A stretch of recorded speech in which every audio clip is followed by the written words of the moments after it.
Double trip nita karon. Gikan sa kasal, pagkauman, proceeding na punta pa airport. Alright mga boss, good morning.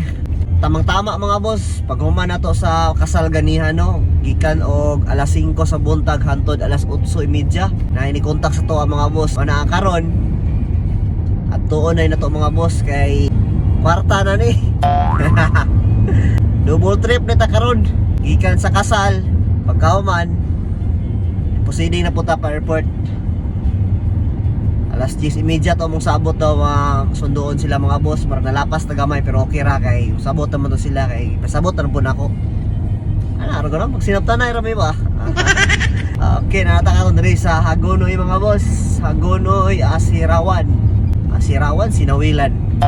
Okay, nanata diri sa tong bus mga boss. Shout out kayo. Kaya ito pasayro makaron mga boss. Pila mo kabuk ma'am? Pulo? Mga pulo, tama-tama. Sa likod lang ko nibutang ma'am, ang gamit. Sige.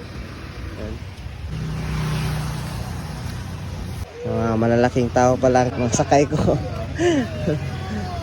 Sa Manila kayo, sir? Davao Airport. Davao Airport ay. Saan kayo? Sila papunta palabas. Sila lang pala. Paalaman na.